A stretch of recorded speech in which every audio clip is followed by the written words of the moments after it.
Nou vriende, ons vertrou dat u 'n goeie nag se rus gehad het en dat u vanmôre weer vars en nuut opgestaan het, kan sien vir die dag. Daar is geweldig baie uitdagings, maar ons weet ook dat die Here in beheer is, dat hy vir ons alles afweeg, dit wat ons kan dra. En hy sê vir ons so mooi dat ons nooit bo ons kragte sal versoek nie. Wat 'n wonderlike vreugde en blydskap om te weet dat die God van hemel en aarde ons liefhet, dat hy ons gekoop het, dat ons aan hom behoort en dat hy vir ons ook deur sy gees bekragtig om meer as oorwinnaars te wees.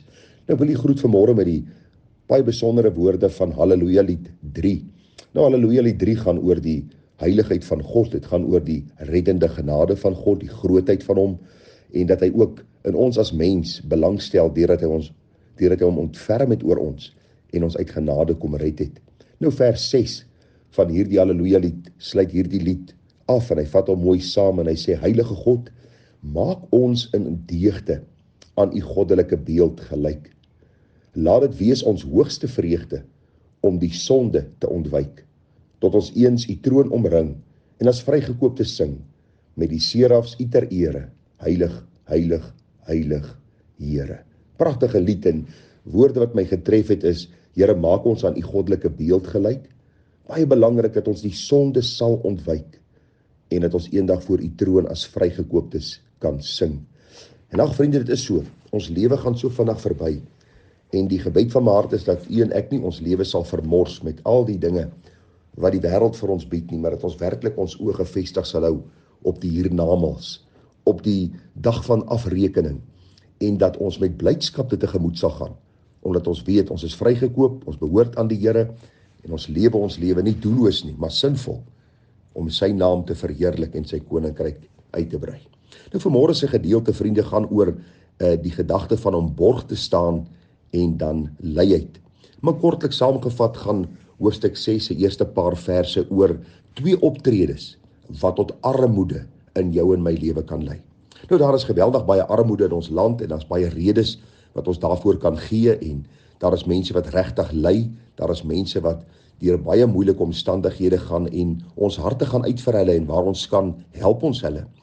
Maar vriende, hierdie hele gedeelte in Spreuke 6 gaan oor een van die grootste probleme in Suid-Afrika vandag en dit is luiheid. Luiheid onder blank en nie blank, Indiër, Asiër, elke bevolkingsgroep in hierdie land sukkel met presies dieselfde probleem. Ons wil goed lewe, ons wil spandeer, maar ons wil nie werk nie. Ons is lui. Daar is sekere dinge wat ons doen, wat ons vervreem van ons geld, wat eintlik ons beroof van ons inkomstes. En die Here spreek dit aan in sy woord en hoe kosbaar is sy woord net nie. Dat die Here ook vir ons in hierdie baie moeilike tye 2 sake uitlig waarom mense in armoede verval. En volg saam met my, ons gaan dit baie kortliks hanteer en ons vertrou die Here om vir ons wysheid te gee om 'n verdere studie te doen en dan toe te pas dit wat ons hoor vanuit die woord van die Here. Nou Salomo waarsku sy seun en hy sê: My seun, as jy vir jou naaste borg gestaan het, vir 'n vreemde jou handslag gegee het, verstrik is in die woorde van jou mond, gevang is deur die woorde van jou mond. Doen dan dit, my seun, om jouself te red, want jy het in die hand van jou naaste geraak. Gaan werp jou neer en bestorm jou naaste. Gun jou oog geen slaap en jou ooglede geen sluimering nie. Red jou soos 'n gemsbok uit die hand en soos 'n voël uit die hand van 'n voëlvanger. En hierdie is maar net 'n pragtige beskrywing, vriende, van iemand wat borg gestaan het vir 'n ander. En deur die borg staan is armoede besig om aan sy deur te klop. En wat is die gedagte van borg staan? Borg staan, vriende, is jy tree op as sekuriteit vir 'n ander een se skuld. Jy gee 'n waarborg aan 'n ander ene dat jy sy skuld sal betaal as hy of sy dit nie betaal nie. Die vraag wat ek altyd vra is: waarom wil iemand 'n borg hê? Waarom wil iemand 'n sekuriteit hê? Waarom wil iemand hê moet ek vir hom teken as hy skuld wil aangaan? Die eerste gedagte wat na vore kom is omdat hy hierdie skuld nie kan betaal nie, omdat hierdie skuldlas vir hom te groot gaan wees. Nou soek hy iemand om vir hom later hierdie skuld te betaal. Nou een van ons familielede het hierdie ding presies met hom gebeur. Daar was 'n vriend van hom wat na hom toe gekom het en vir hom gesê: Luister man, ek en die vroutjie gaan nou trou, ons wil graag vir ons meubels koop, ons wil graag vir ons huis opsit en weet ek is nog nie kredietwaardig nie en die plek wat ek by meubels kan koop en sekere goed kan koop vir die huis het gesê, as ek 'n borg kan kry, dan sal hulle vir my hierdie skuld gee.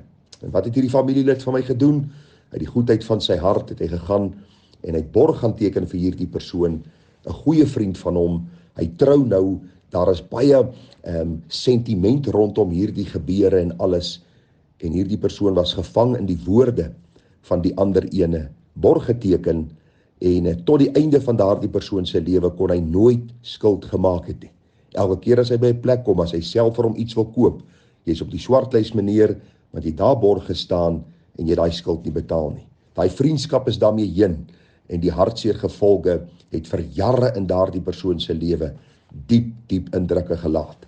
En dit is die hartseer vriende van borg staan, is 9 uit die 10 keer, ek wil amper sê 9.9 keer uit die 10 keer, is daar hartseer gevolge wat daarmee gepaard gaan. Die vraag is, wat moet jy doen wanneer iemand vir jou vra om vir hulle borg te staan? Ek dink as jy die gedeelte lees daarvan vers 2 tot en met vers 5, dan sê die Bybel vir ons baie duidelik dat ons daarvan moet wegvlug. Ons moet nie eens 'n gedagte skenk daaraan nie. Dis vriende amper soos 'n voël wat in die hand van die voëlvanger vasgeraak het.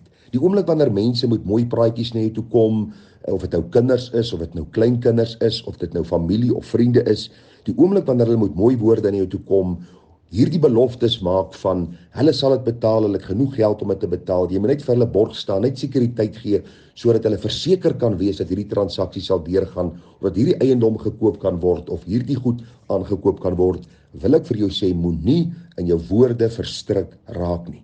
Moenie saam met hulle begin praat en deur hierdie mense se mooi vleiery en mooi woorde in 'n lokval inkom en in 'n lokval trap en jouself met baie smarte deurboor nie. Vriende, hierdie saak van borg staan het niks te doen en praat niks teen behulpsaamheid of vrygewigheid of om iemand te help wat sukkel nie. Borg staan beteken eenvoudig om as 'n sekuriteit op te tree vir iemand wat groot skuld wil aangaan, heel moontlik goed wat hulle nie kan bekostig nie. En die Bybel waarsku ons baie sterk teen hierdie gebruik. En dit is vriende ook 'n groot rede waarom mense verarm. Mense verarm omdat hulle sekuriteit gestaan het vir iemand anderste en later hierdie persoon se skuld moet betaal. Hulle kry niks daaruit nie, al wat gebeur is hulle verloor en baie van hulle raak heeltemal arm. Die tweede gedagte wat na vore kom, vriende, hoe ons onsself kan verarm is deur luiheid. Luiheid. Ons vind dit daar in vers 6 en dan nog so 'n bietjie verder tot en met vers 11. Nou die man Salomo was verseker nie 'n lui man gewees nie. Hy het sy seun aangemoedig om nie lui te wees nie. En nou kom hy en hy gebruik 'n diertjie. Hy sê gaan na die muur, luiaard, kyk na sy weë en word wys. En dan gee hy 'n paar dinge hierso. Hy het geen aanvoerder nie, hy het geen opsigter nie. Hy maak sy brood klaar in die somer, hy bære weg in die oestyd. En dan die belangrike ding, hoe lank luiaard sal jy bly lê? Sal jy opstaan uit jou slaap, nog 'n bietjie slaap, nog 'n bietjie sluimer, nog 'n bietjie hande vou? So kom dan jou armoede soos 'n rondloper en jou gebrek soos 'n gewapende man. Wat wil Salomo vir ons hier kom leer? Vriende, slaap is goed, ons moet rus, die Here het dit vir ons gegee. Maar te veel slaap sal lei tot armoede, sal lei tot hierdie verval in dat ek niks meer het om myself te versorg en hulle wat die Here aan my toe vertrou het nie. Ons vind in ons dag en tyd baie lui mense. Mense wil nie meer werk nie. Mense wil nie meer 'n verantwoordelikheid nakom nie. Ek het onlangs 'n program gekyk waar 'n persoon 'n onderhoud gehad het met arme mense. Hulle bly letterlik vriende in plekke wat 'n mens eintlik nie sal dink om te bly nie. Hulle lewe karig, as omtrent niks nie. En ek sal nooit die onderhoud vergeet nie waar die man sit met 'n sigaret in die hand en nou vra die TV-persoonlikheid vir die persoon nou, sê vir my, hoekom sit jy waar jy sit en hoe het jy beland in die situasie waarin jy beland het? En die man het net afgehak en gesê, vir 'n baas werk ek nooit weer nie. En daar het hy letterlik heeldag gesit en hy het niks gedoen nie en hy het so verarm en in hierdie ellende beland. En onmiddellik gee hulle die samelewing die skuld vir hulle armoede, vir die feit dat hulle nie het om hulle self te versorg nie. Daarom wil ek jou waarsku vanmôre dat jy nie 'n lui mens sal wees nie. God haat dit as ons lui is. Die Here sê hy wat nie werk nie, kan nie eet nie. As ons nie die moeite doen om op te staan en te werk nie, kan ons nie eet nie. As jy nie 'n werk vir môre het nie, gaan soek vir jou werk. Bidend vra die Here om vir jou geleentheid te skep. Gaan vra by mense.